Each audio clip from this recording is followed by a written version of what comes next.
I'm Kirk Jowers, and welcome to the March 23rd episode of the COVID-19 series with Dr. Russell Osgathorpe, the Chief Medical Officer of dōTERRA and a board-certified pediatric infectious diseases specialist. Starting this week, we are filming episodes on Mondays and Thursdays, and we'll release an FAQ episode tomorrow that we filmed today.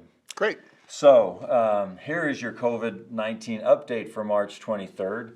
The World Health Organization warned today that the coronavirus pandemic is accelerating.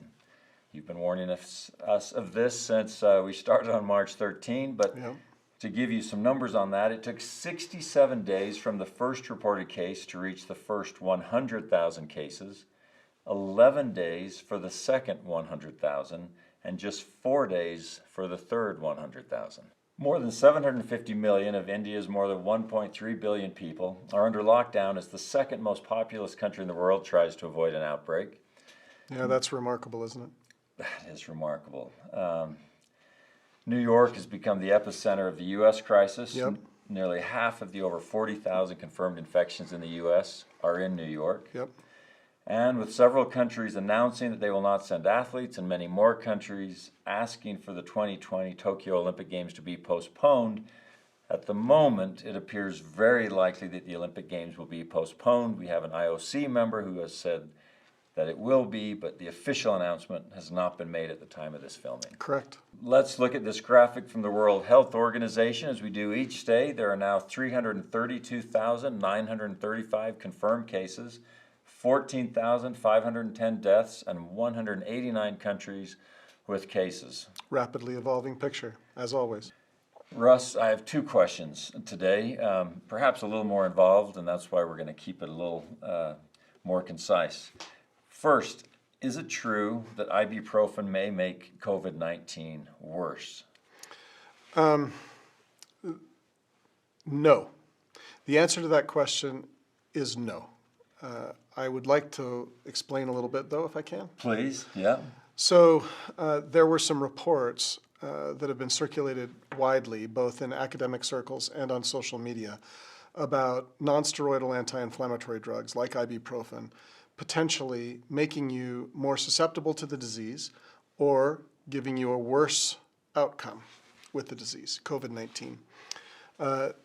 That was based on an article published in The Lancet in March 11th that talked about angiotensin converting enzyme 2 being the receptor for the virus and that being upregulated in conditions like diabetes, hypertension, cardiac disease, and pulmonary disease, and also in patients who take long-term anti-inflammatory drugs like ibuprofen.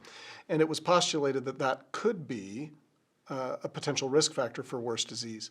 Then subsequently in France, a health minister tweeted out, this is not how we do science by tweet, but they tweeted out that 3 patients did poorly in France on non-steroidal anti-inflammatory drugs like ibuprofen.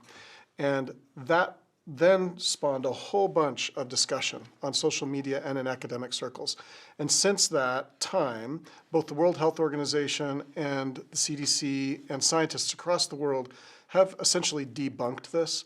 We don't feel that ibuprofen is linked to worse disease. There's no evidence at this time that is what we would call good or strong medical evidence to suggest any risk being increased with these kinds of drugs.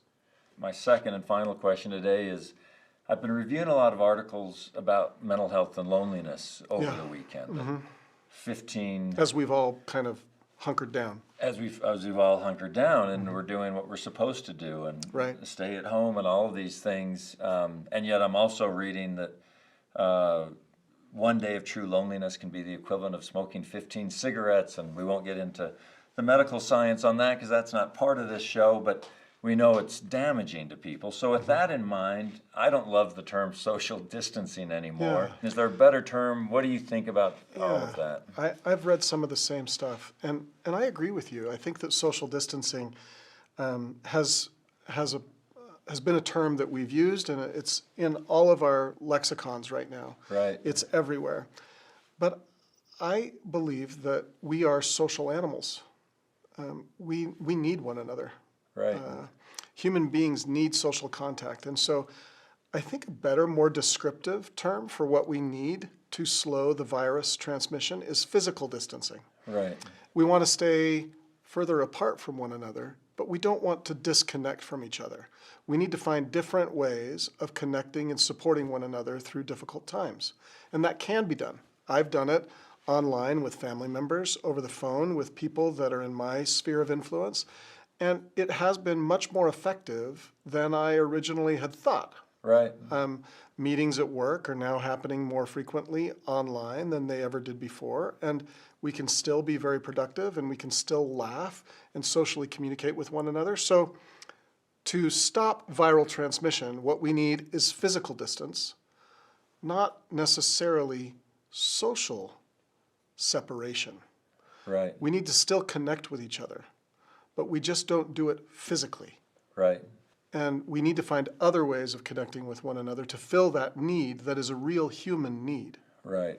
And I would say, if we can all just think about whether it's our own parents or others who maybe don't have a family to be with, that don't have others in their home, people in the neighborhood, Yeah. that we need to figure out ways to call them or do something to make them feel loved and needed and have that human interaction. Agreed. Every day.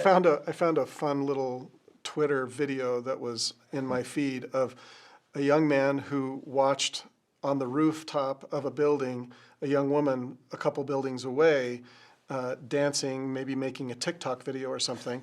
And so he flew his drone over to her with his phone number, and then they actually corresponded afterwards through the phone. Yeah. So people can be creative in how they interact with one another and contact one another, lift one another, support one another. All these things are human things, and we can't lose that about ourselves. But we do need to distance ourselves from one another, or the curve will not flatten. Thank you so much. Thank you for watching, and remain physically distant but socially connect. We'll see you next time.